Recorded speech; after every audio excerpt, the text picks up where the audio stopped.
वक्फ property कानून का section 40 एक सेक्शन बता रहा हूं मैं, सेक्शन 40 वक्फ प्रॉपर्टी कानून 2013। ये बड़े बड़े मठ, ये बड़े बड़े अखाड़े, ये बड़े बड़े ट्रस्ट, ये मंदिर, ये कोठियां, 5 कारें, 4 बीघे में मकान, 20 बीघे में फार्म हाउस आपका नहीं है। अपनी अपनी दुकानें चलाइए, ये मेरा आश्रम है, वो मेरा मठ है, मैं यहां का ठेकेदार हूं, मैं वहां का ठेकेदार हूं। आप कहीं के नहीं, आपको पता ही नहीं है, आप सिर्फ समय पास कर रहे हैं, क्योंकि सच बोलने की हिम्मत नहीं है। जब सच बोलोगे तो अपना कुछ छोड़ना पड़ेगा। सेक्शन 40 ने यह ताकत दी है भारत की पार्लियामेंट ने।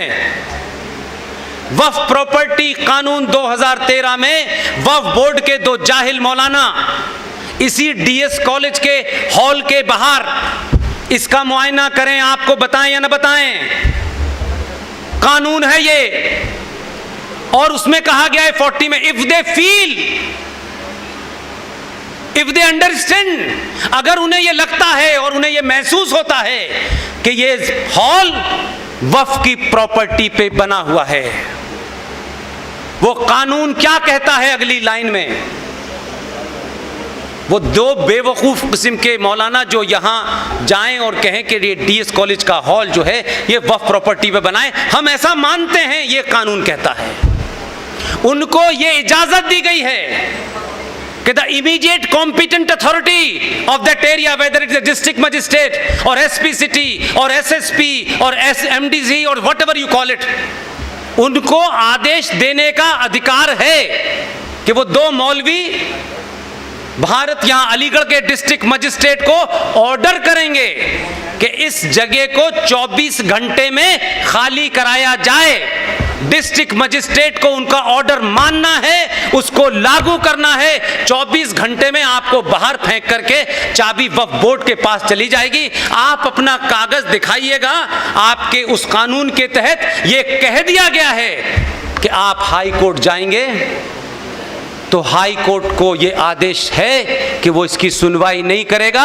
कानून के हिसाब से वक्फ प्रॉपर्टी बोर्ड का जो ट्राइब्यूनल है उसमें आपको अपनी अर्जी लगानी है। जिसने आपका कत्ल किया है उसी से आप भीख मांगेंगे ये जमीन मेरी है। 90% इस देश में यह काम चालू हो गया है।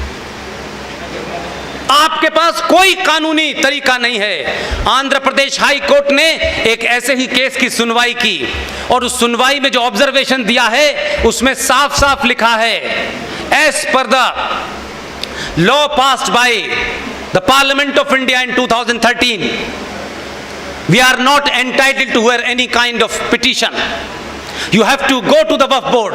आपको वक्फ बोर्ड में जाकर के मिन्नतें करनी है कि उनको नहीं साबित करना है, उनसे कोई डॉक्यूमेंट नहीं पूछा जाएगा। इसकी ताजा मिसाल अभी 2 महीने पहले हुई है, आपके सामने इसलिए रख रहा हूं कि कुछ भी ऐसा नहीं है कि हो रहा है आइसोलेशन में आपको पता नहीं है। इलाहाबाद में पंडित चंद्रशेखर आजाद एल्फ्रेड पार्क बना हुआ है। उस एल्फ्रेड पार्क में देश के तमाम महानुभाव टहलने जाते हैं। हम कितने इग्नोरेंट हैं, कितने कायर हैं, कितने मक्कार हैं, क्योंकि हम ये चाहते हैं कि हमारी लड़ाई, भगत सिंह लड़े, हम क्यों लड़ेंगे? हमसे क्या मतलब है? हम तो टहलने आए हैं। ये क्या हो रहा है, होने दो। उस पार्क के अंदर कुछ पागलों ने कब्रें भी बना दी, मजार भी बना दी और वहां एक कुछ क्या बोलते हैं उसको, मस्जिद भी बना दी। ये काम बड़े बड़े वकील नहीं करते, बड़े बड़े संगठन नहीं उठाते। वैसे वो 24 घंटे राष्ट्र में लगे हुए हैं। पंडित हरिशंकर जैन, उनके बेटे विष्णु शंकर जैन ने उन तस्वीरों को इकट्ठा किया, कोविड के जमाने की बात है, और कहा कि ये इल्लीगल ढांचा अभी बना है, इससे पहले ये नहीं था। इत्तेफाक से उस दिन इलाहाबाद हाई कोर्ट में एक्टिंग चीफ जस्टिस थे। वर्चुअल कॉन्फ्रेंसिंग हुई पूरी तथ्यों के साथ। विष्णु शंकर जैन ये एक युवा वकील है, बहादुर है, ईमानदार है, पढ़ा लिखा है।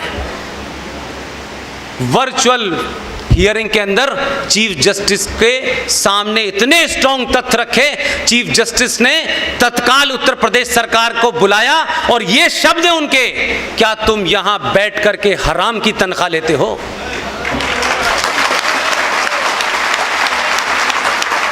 बाध्य कर दिया विष्णु शंकर जैन ने, acting chief justice Allahabad high court को ये शब्द बोलने पड़े और उन्होंने कहा कि अगली डेट से पहले